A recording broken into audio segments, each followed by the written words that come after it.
नमस्कार साथियों, आप सभी का डायरेक्शन विजन के ऑनलाइन यूट्यूब प्लेटफॉर्म में स्वागत है। आज हम लोग थियरी या मशीन के गियर टॉपिक पर न्यूमेरिकल सॉल्व करेंगे जो पेपर में आया गया है। मींस पेपर सॉल्यूशन का अगला भाग हम लोग आज डिस्कस करेंगे।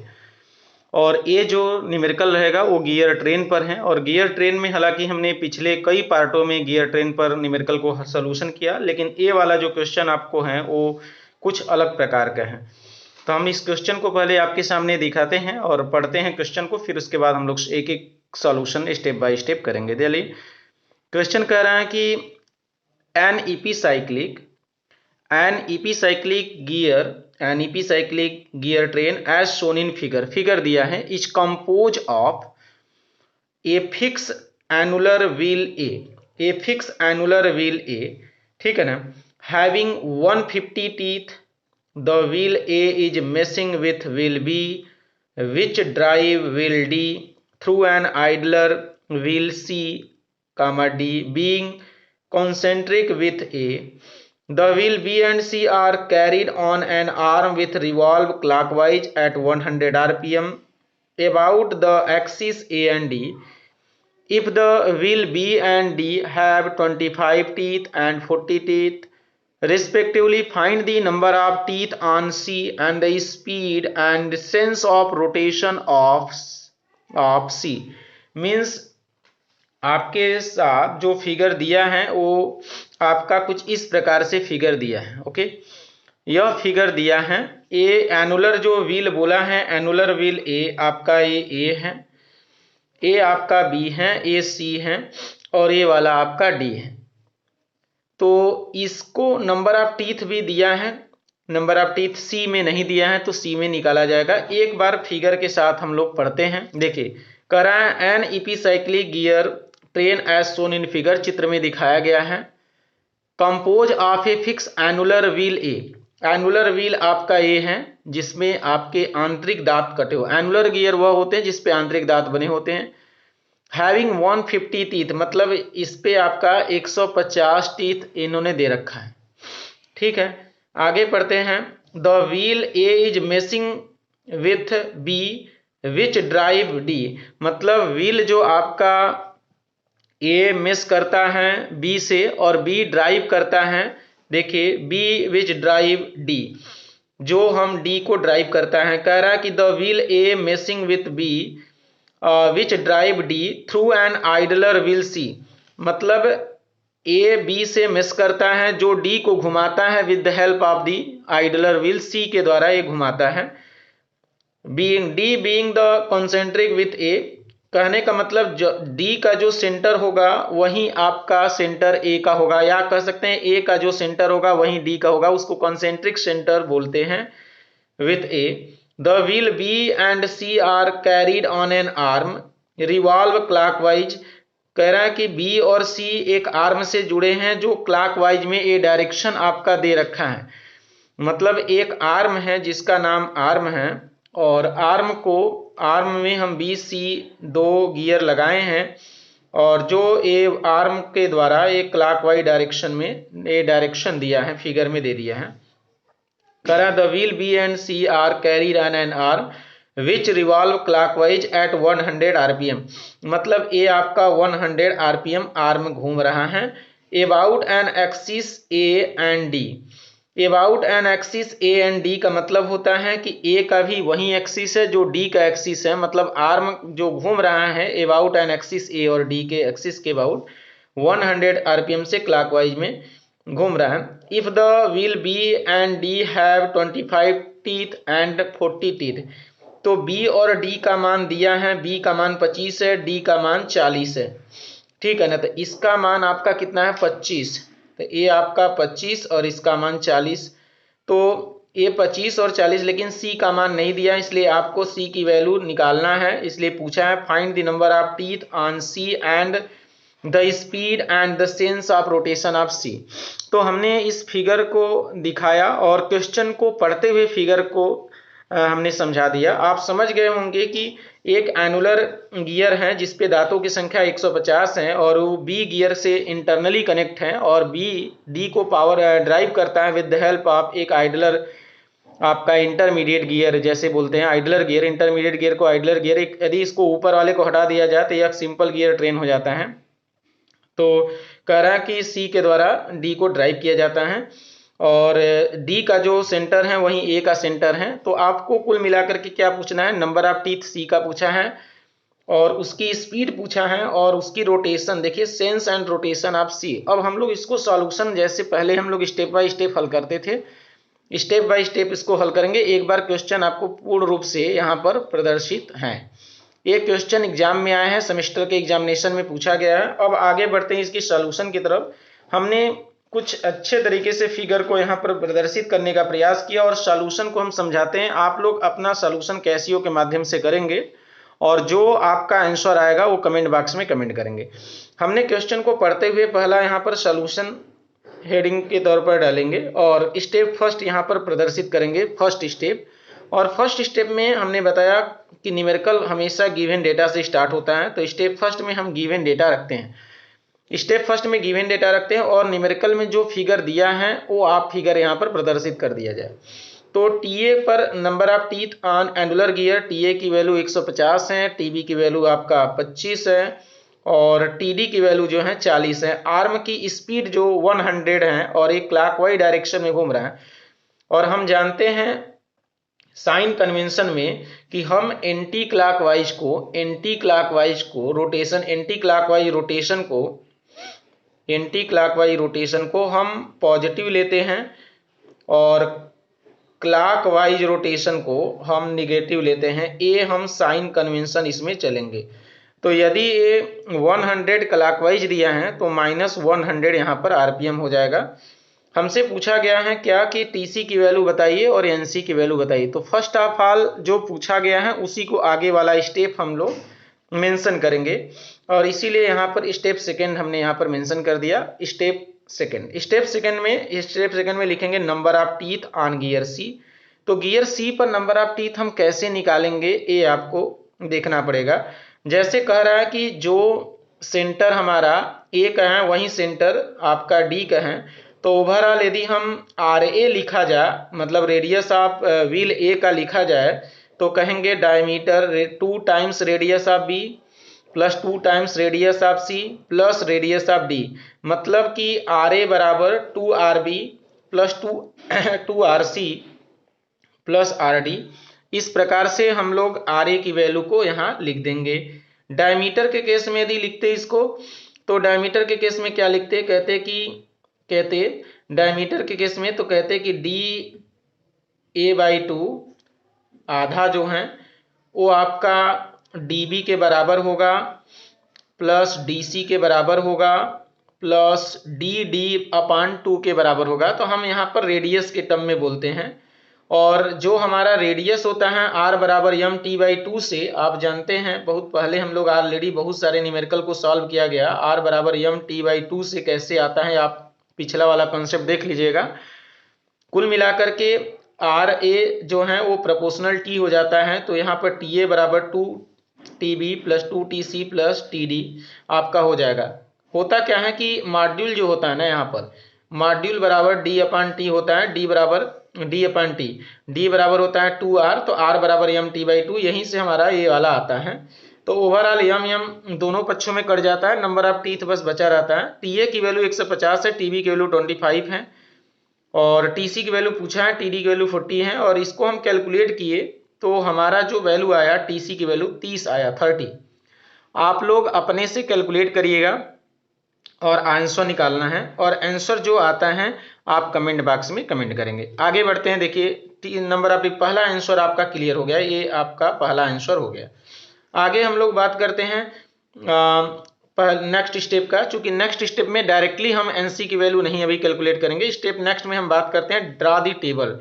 टेबल को हम ड्रा करते हैं और कैलकुलेशन, हम ये जो कैलकुलेशन किए हैं ये वाला, ये अभी कैलकुलेशन हम टेबल को भरते समय करेंगे। तो ड्रा दी टेबल हम लोग यहाँ पर पहले देखेंगे टेबल को कैसे ड्रा करेंगे। टेबल ड्रा करने के लिए कुछ जो भी फॉर्मेट हम लोग अवेलेबल हैं, हमारे डायरेक्शन विजन यहाँ पर लिखा है, direction vision online YouTube platform में हमारा पेपर सोल्यूशन बहुत सारे पड़े हुए हैं, आप वहाँ से देख सकते हैं। टेबल का कैसे कॉन्सेप्ट डिस्कस किया जाएगा। हालांकि जिस समय हम पहले क्लास को डिस्कस किए थे वो लाइव क्लास डिस्कस किया गया था, उसमें टेबल बनाने और किस गियर को हम फिक्स करेंगे वो आपका मानने के लिए पूरा अच्छे से डिटेल में डिस्कशन किया गया है। यहाँ देखेंगे हमने टेबल यहाँ पर बनाया। पहला टेबल में फर्स्ट में लिखा जाता है कंडीशन ऑफ मोशन, जैसा कि हमने ऑलरेडी बहुत सारे न्यूमेरिकल में आपको बताया। पहला कंडीशन ऑफ मोशन, दूसरा में आपका पूरा में मोशन ऑफ एलिमेंट होता है। तो कंडीशन ऑफ मोशन में हम मोशन ऑफ एलिमेंट में अब देखेंगे कितने इसमें अवयव हैं। जैसे हम इस फिगर को ही दिखाएं यहाँ पर, तो इसमें कितने अवयव हैं। तो 1 अवयव, 2 अवयव, 3 अवयव, 4 अवयव, 1 5, मतलब 5 भाग हैं इसमें।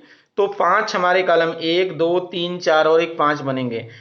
इसमें से हम आर्म को पहले फिक्स करेंगे और बाकी किसी एक को हम एक रिवॉल्यूशन एंटी क्लॉकवाइज में घुमाएंगे, जैसा कि फार्मूला होता है। हम किसी एक को फिक्स करेंगे, अभी इस वाले को नहीं ध्यान में रखेंगे कि यह क्वेश्चन में दिया है फिक्स है। अभी हम अपने से मानेंगे कि कोई arm is fix and gear A, gear B, gear A को या गियर बी को या गियर सी को एक रिवॉल्यूशन एंटी क्लॉकवाइज में देंगे। अब आपको प्रैक्टिस हो गया होगा कि हम किस प्रकार से कौन से गियर को एक रिवॉल्यूशन एंटी क्लॉकवाइज में दे, जिसकी वजह से हमारा कैलकुलेशन मिनिमम हो जाए, कम से कम कैलकुलेशन हो। तो आप यहाँ पर डी को एंटी क्लॉकवाइज घुमा सकते हैं, बी को एंटी क्लॉकवाइज घुमा सकते हैं, सी को भी एंटी क्लॉकवाइज घुमा सकते हैं, ए को भी एंटी क्लॉकवाइज घुमा सकते हैं। आंसर सभी का के केस में सेम आएगा। बट हम यहाँ पर देखेंगे यदि डी को एंटी क्लॉकवाइज में घुमाते तो डी से पहले हम सी में आएंगे, सी से फिर बी में आएंगे, बी से हमको फिर ए में आना पड़ेगा, बहुत लंबा हो जाएगा। और यदि हम ए को एंटी क्लॉक में घुमाते तो बी को प्राप्त करने के लिए ए से बी में जाएंगे, बी से सी में जाएंगे, सी से डी में जाएंगे, मतलब डी का निकालने के लिए ए से बी, बी से सी और सी से डी में जाना पड़ेगा। यदि हम सी को घुमाएं एंटी क्लॉकवाइज में तो सी से डी में चले जाएंगे और सी से बी में चले जाएंगे, बी से आपका एक स्टेप आपका घट जाएगा। तो इसीलिए हम आप बता दें कि यहाँ पर हम सी को एंटी क्लॉकवाइज में एक रिवॉल्यूशन देंगे और इसीलिए आर्म के तुरंत बाद हम सी लिखेंगे और सी से फिर हम डी में जाएंगे तो आर्म के तुरंत बाद सी, सी के बाद हम डी लिखेंगे, फिर उसके बाद बी लिखेंगे, बी के बाद ए लिखेंगे। देखिए यहाँ पर आर्म लिखे, गियर सी लिखे, हमने गियर सी के बाद बोला गियर डी लिखा जाएगा तो गियर हमने डी लिखा, गियर डी के बाद यहाँ से यहाँ चल लिए, फिर इसके बाद हम बी में जाएंगे, इसलिए हमने कहा कि आप इसके बाद बी लिखेंगे। जब बी आ जाएगा तो फिर आप ए में जाएंगे, इसलिए हमने ए कर दिया। तो ओवरऑल हमारा टेबल बन गया arm, gear C, gear D and gear B and gear A आपका हो गया। अब हम यहाँ पर वही काम करेंगे कि if arm is fix and gear C, यानी gear C rotate +1 revolution anti clockwise में हम यहाँ पर रोटेट कराते। तो इसके बाद हम यहाँ पर देखेंगे आर्म हमारा 0 हो गया और यहाँ पर बोला गया है सी रोटेट +1 रिवॉल्यूशन एंटी क्लॉकवाइज में, तो हमने यहाँ पर +1 कर दिया। अब आपको डी, गियर डी का स्पीड चाहिए, गियर बी का स्पीड चाहिए, गियर ए का स्पीड चाहिए और इसके लिए आपको कैलकुलेशन करने होंगे। कैलकुलेशन करने के लिए देखिए यहाँ पर हमने यहाँ पर दिखाया है, देखिए यहाँ पर हमने यहाँ पर दिखाया इस फिगर के अकॉर्डिंग कैलकुलेशन यहाँ पर दिखाया गया है कि जब हम सी से डी में जाएंगे, यानी इस फिगर में देखिए जब हम सी से डी में जाएंगे तो हमको एन डी प्राप्त हो जाएगा, जब हम सी से बी में जाएंगे तो एन बी प्राप्त हो जाएगा, जब सी से बी, बी से ए में जाएंगे तो एन ए प्राप्त हो जाएगा। तो पहला हमको एन डी की वैल्यू मालूम करना है, तो हम सी से डी में जाएंगे, इसलिए यहाँ पर हमने सी से डी में गए और यहाँ पर लगाएंगे वही फार्मूला वेलोसिटी रेशियो वाला है, N C upon N D बराबर T D upon T C और यहाँ से हम एन डी की वैल्यू कैलकुलेट कर लेंगे तो यहाँ से T C upon T D into N C हो जाएगा। यहाँ पर आप जानते हैं कि एन सी को हम +1 लिखे हैं, इसलिए हम लोग N C upon N D हम एक मैग्नीट्यूड आपको मालूम चल गया। तो ये मैग्नीट्यूड आप पहले ज्ञात कर लेंगे कि एन डी का मान जो आएगा T C upon T D into 1 होगा। अभी आप कोई मतलब नहीं समझेंगे कि प्लस होगा कि माइनस, अभी एन डी की value T C upon T D आप टेबल में फिल कर लीजिए। देखिए टेबल में हमने यहाँ पर T C upon T D fill कर लिया, माइनस कैसे आया, अब हम अब डायरेक्शन, मैग्नीट्यूड तो निकाल लिए इस फार्मूले से, अब डायरेक्शन की बात करेंगे। मैग्नीट्यूड हम लोग निकाल लिए, अब डायरेक्शन के लिए आप फिगर में जाइए यहाँ पर, ठीक है ना। अब डायरेक्शन में क्या करेंगे, फिगर में जाइए और फिगर में कह रहा है कि यदि हम सी को एंटी क्लॉकवाइज में घुमाएंगे तो आप बताइए डी किस डायरेक्शन में घूमेगा, कहेंगे क्लॉकवाइज डायरेक्शन में। और आप साइन कन्वेंशन क्या माने हैं कि क्लॉकवाइज रोटेशन को हम निगेटिव माने हैं। तो जब सी एंटी क्लॉकवाइज में घूम रहा है तो डी क्लॉकवाइज में घूमेगा, और इस कारण से हम इसमें क्या लिखेंगे, यहाँ पर माइनस का साइन लगा देंगे, minus T C upon T D. अब हम गियर बी की बात करेंगे। देखिए गियर बी की बात करेंगे, अब हम यहाँ से यहाँ जा करके हम सी से डी में जा करके एन डी निकाल लिया गया। अब सी से बी में जाएंगे और एन बी की वैल्यू डिटरमाइन करेंगे। देखिए यहाँ पर सी से बी में गए और यहाँ पर लिखेंगे स्पीड ऑफ ड्राइवर, मतलब N C upon N B बराबर टी बी अपान टी सी। ए भी कैसे आता है, इसका हमने एक ईएमई में गियर का कॉन्सेप्ट लेक्चर 1 लेक्चर 2 लिया गया है। अब आप डायरेक्शन विजन के प्ले स्टोर में वहाँ जाएंगे, डायरेक्शन विजन में आपका ईएमई प्ले स्टोर में जाएंगे, EME element of mechanical engineering, उसमें गियर का 3 कॉन्सेप्ट 3 क्लास डिस्कस किया गया है और आपका पूरा बेसिक क्लियर हो जाएगा कि ये कैसे आता है। N C upon N B बराबर T B upon T C, और इस प्रकार से यहाँ पर हम लोग निकाल सकते हैं। हालांकि लेकिन यहाँ पर देखेंगे, इसमें हम यहाँ पर निकाल दिया गया है N C upon N B बराबर T B upon T C से एन बी की वैल्यू ये T C upon T B into N C, और एन सी का मान 1 है। तो आप एन बी का मान तो यहाँ रख लीजिए T C upon T B, अभी डायरेक्शन से कोई मतलब नहीं है, पहले मैग्नीट्यूड यहाँ से निकाल के रख लीजिए। एन सी की वैल्यू +1 है, इसलिए हम लोग T C upon T B into 1 कर दिए, और यहाँ पर आप इसमें कर देंगे T C upon T B. अभी माइनस कैसे आया, अब देखिए डायरेक्शन के लिए आप फिगर में जाएंगे। अब आप बताइए कि यदि सी एंटी क्लॉकवाइज में घूमेगा ए वाला, तो इससे जुड़ा ए किस डायरेक्शन में घूमेगा, कहेंगे क्लॉकवाइज में घूमेगा। तो बताइए एन बी जब क्लॉकवाइज में घूमेगा तो इसका जो स्पीड की डायरेक्शन होगा वो कैसा लेगा, यहाँ पर माइनस लिया जाएगा। तो हम लोग डी भी निकाल लिए, बी भी। अब ए की बात करेंगे, तो जब ए की बात करेंगे, हमको सी एक रिवॉल्यूशन घुमा रहे हैं, तो सी से पहले बी में जाएंगे, बी से फिर जाएंगे ए में, इसीलिए हम यहाँ पर पहले सी से बी में गए हैं, दूसरे बार फिर बी से ए में गए हैं। तो सी से बी में जाएंगे तो N C upon N B, जैसा कि ए स्टेप हुआ है यही सेम हम लोग उसी तरह करेंगे। N C upon N B बराबर टी बी अपान टी सी, मान लीजिए समीकरण 1 हो गया।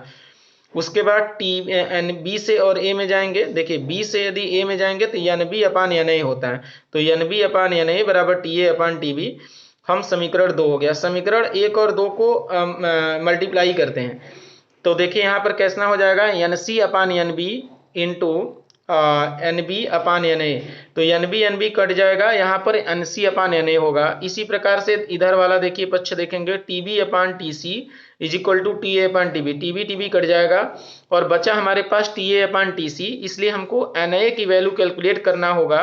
तो यहाँ से T C upon T A into N C हो जाएगा। एन सी की वैल्यू 1 रिवॉल्यूशन है, इसलिए हम पहले यहाँ पर कोई मैग्नीट्यूड, अभी बस सिर्फ मैग्नीट्यूड की बात करेंगे। एन सी की वैल्यू यदि 1 रख दिए तो हमारा magnitude T C upon T A हो गया, इसलिए आप जाएंगे वहाँ पर कॉलम में टी सी अपान टी ए आप रख दीजिए। लेकिन गियर ए का डायरेक्शन क्या होगा, इसलिए आप फिगर में आइए। अब देखिए यदि बी क्लॉकवाइज डायरेक्शन में घूम रहा है, चूंकि ये ऐसे घूमेगा तो ए क्लॉकवाइज डायरेक्शन में यदि बी घूमेगा, तो बताइए इससे इंटरनली ए जुड़ा है, तो ये डायरेक्शन क्या होगा, ए भी क्लॉकवाइज में ही घूमेगा। तो ओवरऑल यदि जो डायरेक्शन बी का होगा वही डायरेक्शन ए का होगा, इसलिए बी को माइनस यदि हम लिए हैं तो ए को भी माइनस लेंगे, इसलिए इस कॉलम में हम minus T C upon T A हो गया। अब आपका ये जो टेबल पूरा क्लियर हो गया, अब कोई परेशानी नहीं है, फिगर देखने की भी आवश्यकता नहीं है अभी। अब आपको जनरलाइज फॉर्म बनाना है।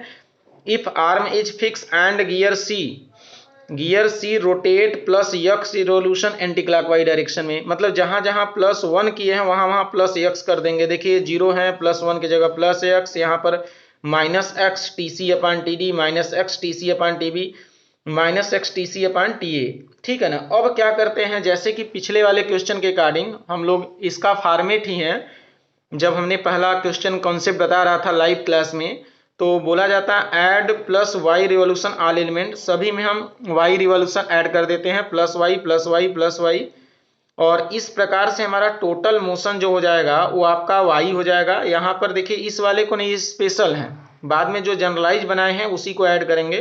तो ये हमारा वाई है, इसमें एक्स जोड़ देंगे, वाई प्लस एक्स, वाई में इसको जोड़ेंगे Y minus X T C upon T D, Y minus X T C upon T B, Y minus X T C upon T A, तो ए आ जाएगा। अब जो है हमारा पूरी न्यूमेरिकल इसी टेबल से ही हल होगा नीचे वाले से। तो जब आर्म की स्पीड पूछेगा तो y का मान बताइएगा, जब NC का मान पूछेगा तो y प्लस एक्स का मान बताइएगा, जब गियर डी का स्पीड पूछेगा तो y minus X T C upon T D का मान बताना है। मान लीजिए इसी न्यूमेरिकल में गियर बी पूछता है तो y minus X T C upon T B, gear A पूछता है तो y minus X T C upon T B. तो इसमें कुछ की वैल्यू दिया रहता है, मतलब कुछ की स्पीड दिया रहेगा और कुछ की स्पीड को पूछा जाता है। तो इसमें आर्म की स्पीड दिया है और बाकी गियर सी का पूछा है, और भी पूछ सकता है, गियर ए का भी पूछ सकता है, बट नहीं पूछा है। अब हम लोग टेबल निकाल लिए, इसलिए टेबल के बाद जो हम स्टेप यहाँ पर मेंशन करेंगे वो आपका स्टेप चौथा हो जाएगा, और इसमें आप वही चीज लिखेंगे जो पूछा है, speed of gear C. Speed of gear C निकालने के लिए फर्स्ट ऑफ ऑल आप कहेंगे from table speed of gear C NC बराबर, देखिए एनसी कौन सा है, तो ये गियर सी है, इसके लिए यहाँ का जो स्पीड ए वाला होगा यही आपका एनसी होगा, इसलिए एनसी बराबर एक्स प्लस वाई होगा। अब x की वैल्यू मालूम हो रहे और y की वैल्यू मालूम रहे तो आप ऐड कर दीजिए, वही आंसर हो जाएगा। लेकिन y की वैल्यू तो मालूम है लेकिन x की वैल्यू मालूम नहीं है। कह रहा है कि since speed of arm y, देखिए गिवन दिया है कि नहीं, यहाँ पर गिवन है y बराबर 100 क्लॉकवाइज है, जिसको हमने -100 लिखा है, यहाँ पर y बराबर गिवन है।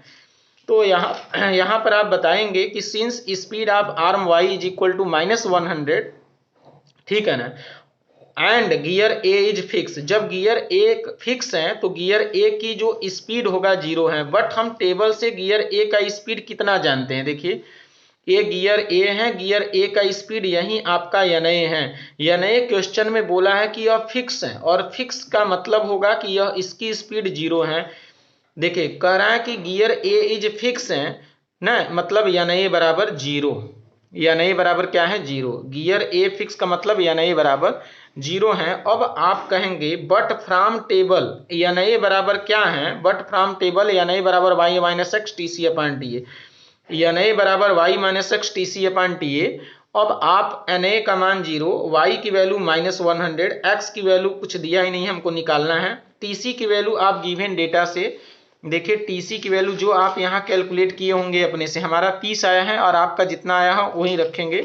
हमने यहाँ पर TC की वैल्यू 30 रखा और TA की वैल्यू इन्होंने गिवन दिया है 150, यहाँ पर TA की वैल्यू 150 रखेंगे, 30 अपॉन 150, और इसको हल करेंगे। 0 is equal to -100 minus X into 1/5, और यक्स का मान -500 आपका आ गया। आप भी कैलकुलेट करिएगा अपने से, आपका कितना आता है कमेंट करेंगे। अब इस प्रकार से therefore speed of gear C NC बराबर, देखिए x का मान -500 है तो -500 रख देंगे, और y का मान ऑलरेडी -100 है तो -100 रख देंगे। तो -500 -100 ओवरऑल -600 आरपीएम आ गया। तो -600 आरपीएम तो आंसर आ गया, लेकिन पूछ रहा है कि किस डायरेक्शन में। तो आपने साइन कन्वेंशन में ऑलरेडी आप बोले थे कि एंटी क्लॉकवाइज को हम प्लस लेते हैं और क्लॉकवाइज को हम माइनस लेते हैं, इसलिए यहाँ पर क्लॉकवाइज आता है, मतलब यहाँ पर माइनस आ रहा है, इसलिए हम माइनस को हटा दीजिए और आप यहाँ पर आरपीएम में बगल में लिखेंगे क्लॉकवाइज। कहेंगे since speed of gear C is negative value, therefore speed of gear C is in the direction of clockwise, मतलब गियर सी क्लॉकवाइज डायरेक्शन में मूव करेगा। तो ये हमारा आंसर हो गया, सेकेंड आंसर। तो ओवरऑल ये क्वेश्चन आपका 10 मार्क्स में भी आ सकता है, 5 मार्क्स में कभी कभी पूछा जाएगा, यदि लेंदी पूछ दिया जाएगा तब। तो ये जो है क्वेश्चन हमने आज सॉल्व किया आपके साथ, और हमने अपना आंसर निकाला, बट आप अपने से इस क्वेश्चन को हल करिएगा। क्वेश्चन आपको ऑलरेडी हम पहले ही दिखा चुके हैं, पढ़ते हुए फिगर भी बनाए हैं, आप कॉपी में उसको लिख करके अपने सॉल्यूशन करेंगे। यदि किसी प्रकार का कोई आपका अलग आंसर आता है तो आप कमेंट करेंगे, फिर उसको देखा जाएगा। आप अपने से हल करेंगे, अपने से आंसर निकालेंगे, एकदम मेथड सेम है, कैसियो से हल करना है और आंसर को कमेंट बॉक्स में कमेंट करना है। आज के लिए बस इतना ही, बाकी और भी पेपर सॉल्यूशन के लिए डायरेक्शन विजन के ऑनलाइन यूट्यूब प्लेटफॉर्म के साथ बने रहेंगे। यदि आप चैनल को सब्सक्राइब नहीं किए हैं तो चैनल को सब्सक्राइब कर लेंगे। आपका बहुत बहुत धन्यवाद।